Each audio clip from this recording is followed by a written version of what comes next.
Okay, picture this. You're going to see the biggest new blockbuster, but instead of sitting in a quiet, dark theater, you're standing in the open air, yelling at the actors, and maybe even throwing some of your snacks if you don't like the show. Sounds crazy, right?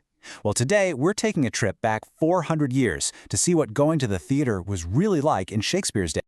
I mean, seriously, before you could just pull out your phone and watch literally anything, what did people do for fun? Well, one of the absolute biggest forms of entertainment was live theater. And trust me, it was a much wilder, louder, and more interactive experience than you probably imagine. So, to really get this entertainment explosion, we have to start with the city where it all happened. We're diving into Elizabethan London, a place that was crowded, chaotic, and just buzzing with energy. Right, so during the time Queen Elizabeth I was on the throne, London was growing like crazy. The city was jam-packed, it was loud, and it was filled with all sorts of people who were just desperate for new stories and new things to do. It was basically the perfect storm for a cultural revolution to kick off. Believe it or not, before the 1570s, there weren't any actual dedicated theaters. Acting troupes just wandered from town to town, setting up temporary stages in the open courtyards of inns. But then, in 1576, everything changed. A brand new building opened, the first of its kind, and it was simply called the theater. Suddenly plays had a permanent home, and these new playhouses started popping up everywhere, usually right outside the city limits, by the way, so they could avoid some of the city's stricter rules. So, what were these new playhouses actually like? Let's step inside and take a look at the most famous one of them all. Yep, you knew it was coming. Shakespeare's Globe Theatre. This is the place everyone thinks of. It was the home base for Shakespeare's own acting company, and it's where so many of his greatest plays were first performed. Now, the design of the Globe was a huge part of the experience, and had what we call a thrust stage, which basically means the stage jutted way out into the middle of the audience. There was no real wall or curtain separating you from the action. This created this incredibly close, almost personal connection between the actors and everyone watching. The building itself was really part of the performance. The middle of the theater was completely open to the sky. That's how they got their light. If you had a bit more money, you could sit in one of the 3 levels of covered galleries. The stage was full of tricks too, like a trapdoor for ghosts or demons to pop out of. And the roof over the stage, that was called the heavens, and it was often painted with stars and signs of the zodiac. Pretty cool, huh? But a theater is just an empty building without an audience. And let me tell you, the Elizabethan audience was something else. They were nothing like the quiet crowds we have today. What made this whole scene so revolutionary was the price. It cost just 1 penny to get in. 1. This meant that theater wasn't just for the rich. It was entertainment for absolutely everyone, from the poorest workers to the wealthiest lords.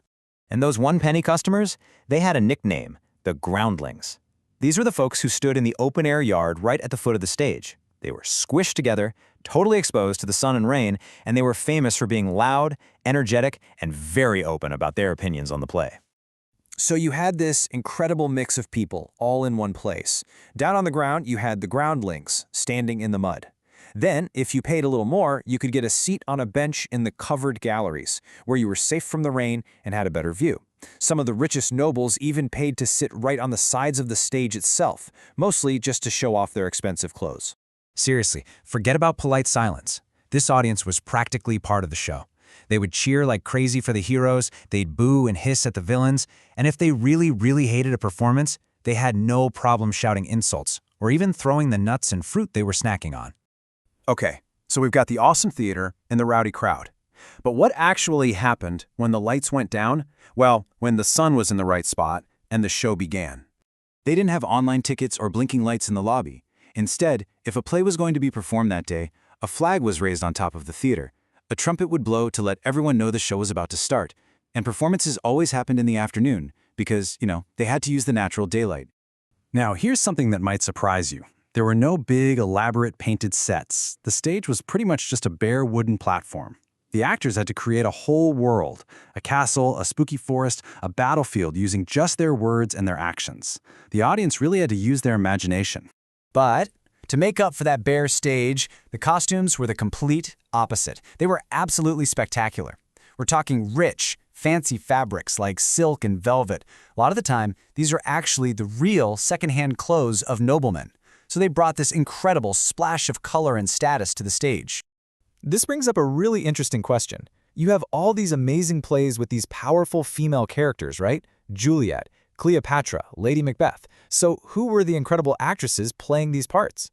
The answer might shock you. There were no actresses. It was actually illegal for women to perform professionally on the public stage back then. So every single female role was played by a young man or a teenage boy whose voice hadn't changed yet, wearing wigs and a ton of makeup. And with no electricity? What about special effects? Well, everything was done by hand. Musicians played live music, and the sound effects were super creative. For example, if they needed the sound of thunder for a storm scene, they'd just roll a heavy metal cannonball down a wooden chute backstage. Simple, but it totally worked. Okay, so a bare stage, a noisy crowd, and boys playing all the female roles, it all sounds pretty different from today, doesn't it? But the impact of this era, of this kind of theater, is absolutely massive. This isn't just some boring history lesson. Think about it. Shakespeare and the writers of his time invented tons of words and phrases we still use every single day. The way your favorite movies mix intense action with funny, lighthearted moments, that storytelling pattern was basically perfected here. This theatrical world might seem ancient, but its DNA is in almost every story we watch and love today.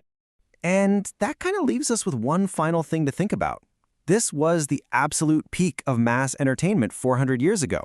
So what will people 4 centuries from now look back on as the defining entertainment of our time?